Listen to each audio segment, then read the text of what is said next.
প্রিয় দর্শক, আসসালামু আলাইকুম। আশা করি আপনারা সকলে ভালো আছেন, আমিও ভালো আছি।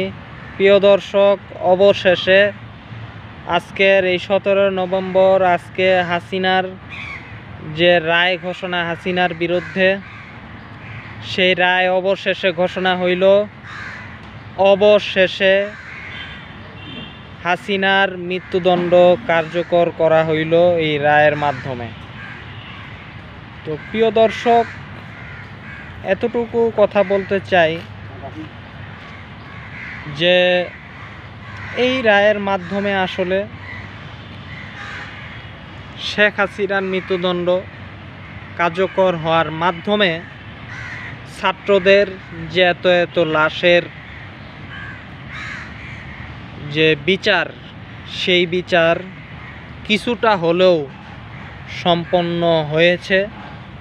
বাকি শেখ হাসিনাকে এখন ভারত থেকে এনে যদি বিচার কার্যকর করা যায়, তাহলেই বাকি রায়, বাকি বিচার পূর্ণতা পাবে।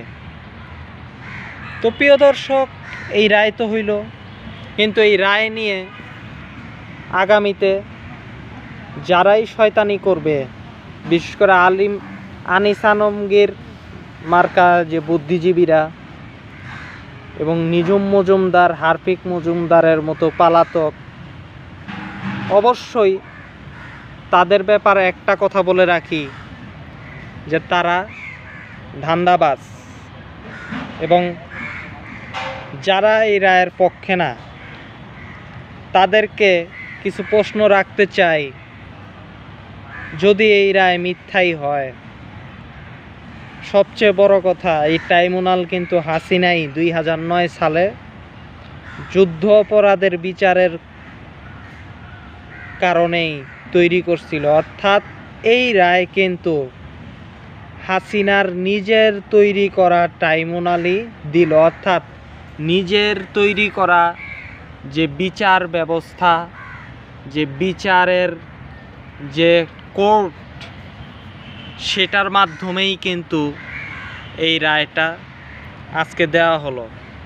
অর্থাৎ বলা যায় যে হাসিনার তৈরি করা সেই আদালতই আজকে রায় দিয়ে দিল। তাই এই রায় সম্পর্কে যাদের প্রশ্ন, যেটা অন্য কোনো কোর্ট দিছে, তারা মিথ্যাবাদী। দ্বিতীয় প্রশ্ন হইতে পারে, প্রশ্ন অনেকগুলি উঠবে, তাই না? ওই প্রশ্ন উঠছেও, বলে যে পুলিশ গুলি করছে, হাসিনা তো গুলি করে নাই। এইবার বলি, এই যুক্তি তো গোলাম আজমদের সময়ও দেওয়া হয়েছিল। এই যুক্তি তো জামাতি ইসলামীর লোকেরাও দিছিল যে গোলাম আজম সাহেব তো সরাসরি গুলি করে নাই, তিনি তো রাজনৈতিক বক্তব্য দিয়েছিলেন। 71 সালে তো তিনি সরাসরি যুদ্ধ করে নাই। তখন কেন এই যুক্তি আপনারা মানেন নাই? এখন তাহলে কেন হাসিনার বেলায় এই যুক্তি? সুতরাং কিন্তু সেটাকে মেনেই গোলাম আজম সাহেবের ফাঁসি হয়েছে, যে তিনি 71 সালে সরাসরি গুলি না চালাইলেও অখণ্ড পাকিস্তানের পক্ষে ছিলেন। ঠিক হাসিনা সরাসরি গুলি না চালাইলেও হাসিনাই সরকারে ছিল এবং সকল অর্ডারের এখতিয়ার হাসিনার ছিল। সুতরাং পেঁচাইবেন না। দ্বিতীয়ত বলবেন যে ক্যাঙ্গারু কোর্ট, ক্যাঙ্গারু কোর্ট এটা হাসিনার কোর্ট, আবারও বলি। আর বলবেন যে রাজনৈতিক প্রতিহিংসা। এইবারে এখানে আসি, রাজনৈতিক প্রতিহিংসাই যদি হয়, মনে রাখবেন এই রায়ের আজকে 17 তারিখ নভেম্বরের, এখন বাজে কয়টা? দুপুর 1টা থেকে 2টা। 2025 সাল, একটু কোট করে রাখেন। এই সময়ে সরকার প্রধানকে, উপদেষ্টা পরিষদে কে, সরকারে কারা, সেটা একটু খোঁজ নিয়ে কথা বলবেন। মনে রাখতে হবে বিএনপি এবং জামাতের কোনো রাজনৈতিক দল, বিএনপি জামাত সহ কেউ এই মুহূর্তে ক্ষমতায় নাই, সরকারের নির্বাহী ভূমিকায় নাই, কোনো রাজনৈতিক সরকার এই মুহূর্তে ক্ষমতায় নাই। এই সাইডটা একটু কোট করে তারপরে বেলেম দিবেন যে রাজনৈতিক প্রতিহিংসা। কোনো রাজনৈতিক সরকারই তো নাই, কিসের রাজনৈতিক প্রতিহিংসা? সুতরাং সাবধানে কথা বলবেন। সবচেয়ে বড় ব্যাপার যে রায় কিন্তু প্রচারিত করা হয়েছে, রায়ের ভিতরে কি কি বলা হয়েছে সম্প্রচারিত করা হয়েছে। রায়টা আগে ভালোভাবে শুনবেন, ইংরেজিতে পড়বেন, আগে ইংরেজি জানবেন, ইংরেজিতে কিন্তু রায় দেওয়া হয়েছে, তারপরে আপনারা কথা বলবেন যে রায় ভুল হ্যান ত্যান। আরেকটা কথা হয়তো বলবেন আসামি উপস্থিত নাই, বিচার করা হয়েছে। একটা কথা যে আসামিকে কিন্তু ফেরত চাওয়া হয়েছিল, শেখ হাসিনা কিন্তু ফেরত আসে নাই। প্রথমত আসামি নিজে আত্মসমর্পণ করে নাই, দ্বিতীয়ত ভারত এর জন্য দায়ী, কোর্ট কিংবা সরকার কেউই এর জন্য দায়ী না। ভারত কেন আসামি হস্তান্তর করে নাই? মনে রাখতে হবে এই মুহূর্তে আসামি ভারতে। আরেকটা কথা যে তার নিয়োগ করা আইজিপি তিনিই কিন্তু রাজসাক্ষী, এবং তিনি কি কি সাক্ষী দিয়েছেন সেগুলি কিন্তু তুলে ধরা হয়েছে। এবং তিনি কিন্তু জামাত বিএনপির না, তিনি কিন্তু হাসিনার নিয়োগ করা পুলিশের আইজিপি, অর্থাৎ নিজের লোক সাক্ষী দিছে। সেটা কি মিথ্যা?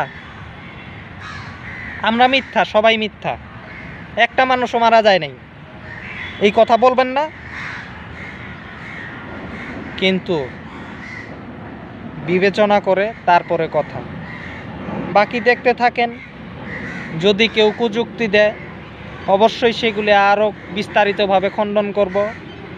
ততক্ষণ এই পর্যন্তই, সাথে থাকেন, লাইক কমেন্ট করেন, আপনার কমেন্টের মন্তব্য জানায় দেন, এবং ভিডিওটি ভালো লাগলে সাবস্ক্রাইব করেন, সাবস্ক্রাইব করে পাশে থাকেন যাতে মানুষের কাছে ভিডিওটি পৌঁছায়। তো আজকে এই পর্যন্তই, আল্লাহ হাফেজ।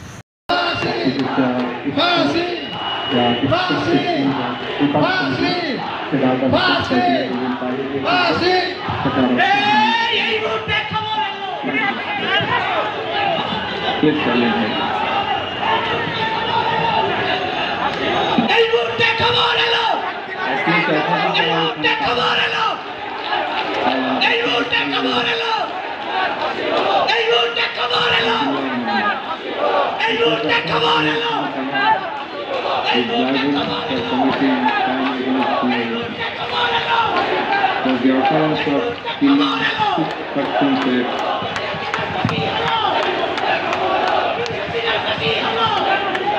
Sankati of Dhaka.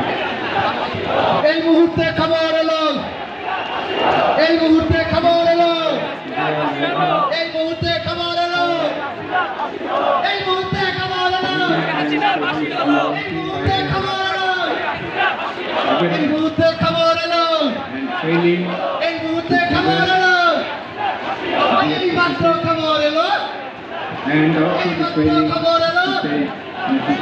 এই মাত্র খবর এলো, necessary এই মাত্র খবর এলো। and that